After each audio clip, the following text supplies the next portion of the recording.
Hello, in this video we show you how to replace the coolant and bleed the cooling system on Toyota RAV4. The car that I'm replacing the coolant on is Toyota Corolla Verso, but the procedure is very similar for this car.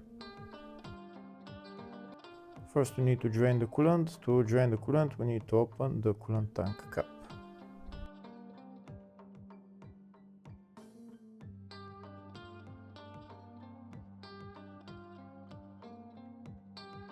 Next we're going to drain the coolant. On some cars the radiator has a drain plug, on others it doesn't have. If the radiator has a drain plug, it will look something like this. In order to loosen it, you need a ratchet with a socket size 12. You need to loosen it and then the coolant will start flowing. If the video is useful, please like and comment on the video and subscribe to the channel to see more videos like this.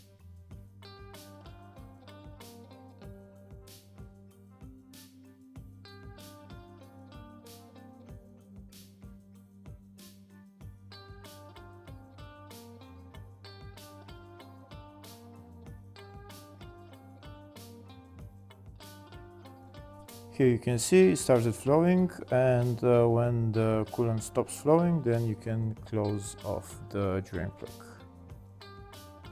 On some cars the radiator doesn't have a drain plug, so you need to disconnect the lower radiator hose.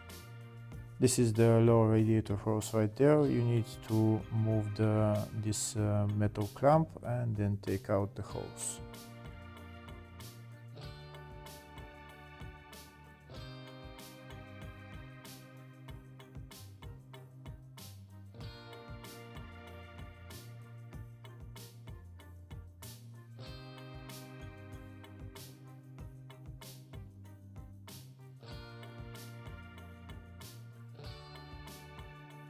Once the hose is removed from the radiator, all the coolant will flow from the radiator.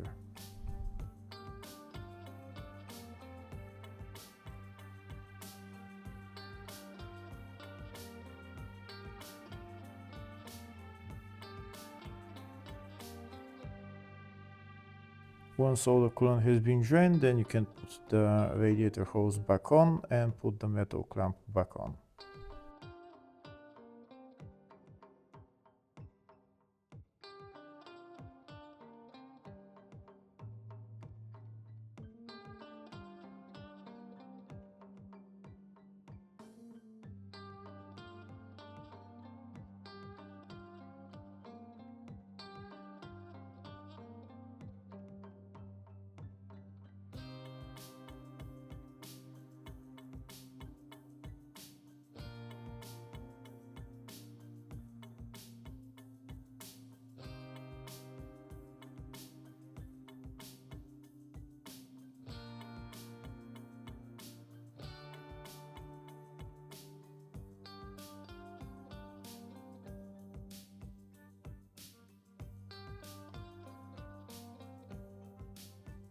Next we need to fill the cooling system with coolant and bleed the cooling system. To do that, first we're gonna go inside the car.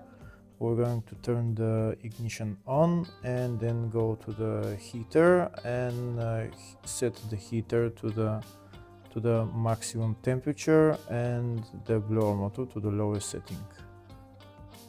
We need to do that because this way the heater core valve opens, and then when we fill the cooling system with coolant, the coolant will go inside the heater core. So again, we need to put it to the highest temperature and the lowest setting on the blower motor. Then we're going to turn the ignition off and fill the cooling system with coolant.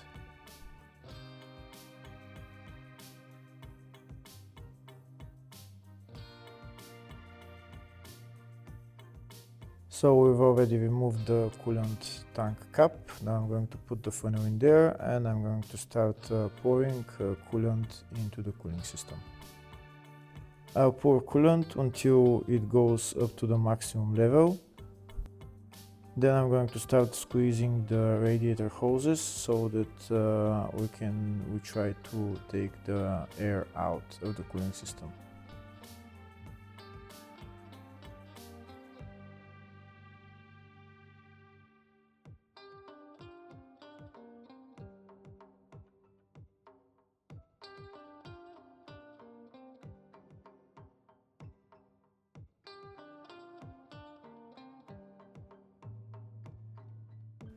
I think the cooling system now is full, the coolant is up to the maximum level, so now I'm going to start squeezing the radiator hoses. I'm going to squeeze the upper hose and the lower hose.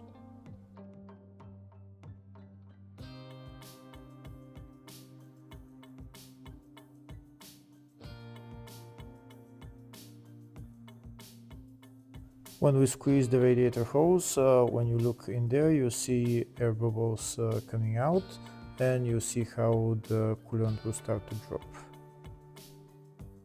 You should squeeze the radiator hose for a minute or so, and then fill the coolant tank again to the maximum level. After you fill the tank to the maximum level, start squeezing the upper radiator hose again and check if the level in the coolant tank drops. If it drops, fill it with coolant again. You can repeat the procedure until the coolant level in the coolant tank stops dropping.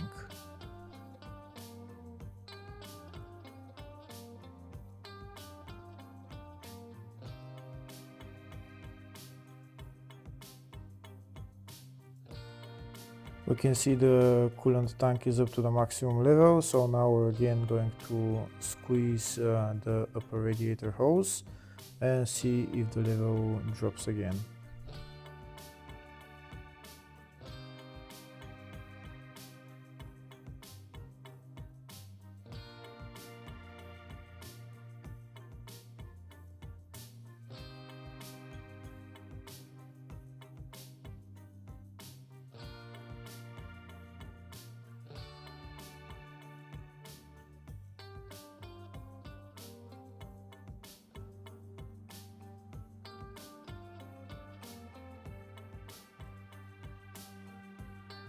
Here you can see when I press the radiator hose, there is still air bubbles coming out, so there is still more air in there. Once the coolant level in the coolant tank doesn't drop anymore, we're gonna go inside the car and start the car. Don't put the radiator cap on, just leave it out. So now we're going to start the car, and we're going to wait until it goes to normal operating temperature. Leave the settings in the heater to high temperature and lower setting on the blower motor.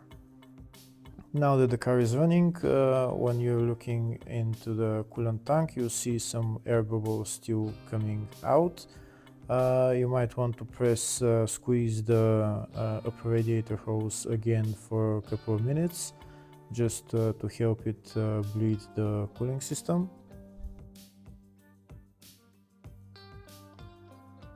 Now the car has run for about 10-15 minutes, and the operating temperature is rising. We can see that the level in the coolant tank has dropped.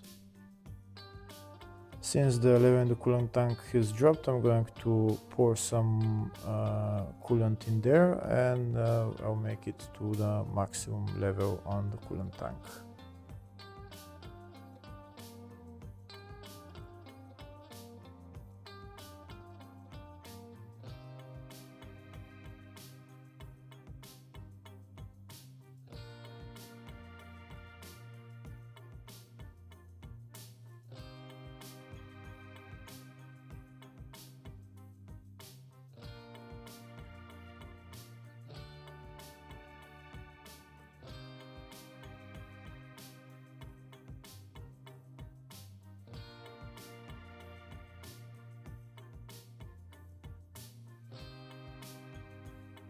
I'm again going to squeeze the upper radiator hose for about a minute or so, just to make sure to, if there is some more air in there, just to take it out.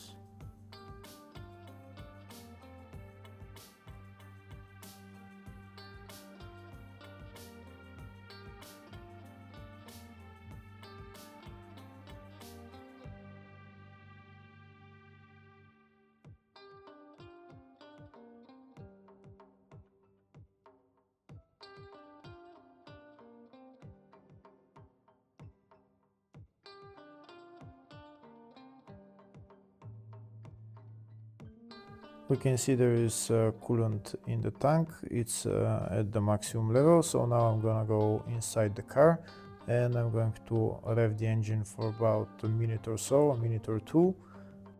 You know when the cooling system has been bled.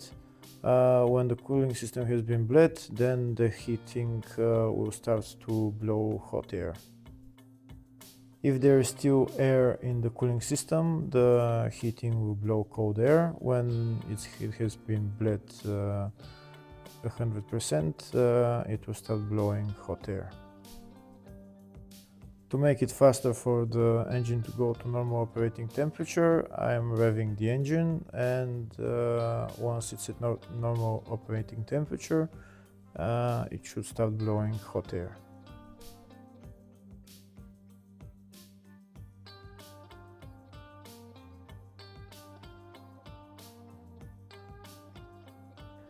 I think it's starting to blow hot air from the heater now, so I think the cooling system has been bled. So now I'm going to release the accelerator pedal and I'm going to turn off the engine.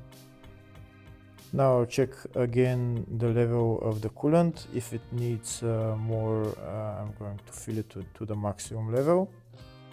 After I fill the coolant to the maximum level, I'm going to put the radiator cap on, and I'm going to leave the car cool. When the engine has cooled down, I'm going to remove the radiator cap and I'm going to check the coolant level again. If it needs more coolant, I'm going to fill it to the maximum level. And then afterwards we're done with replacing the coolant and bleeding the cooling system.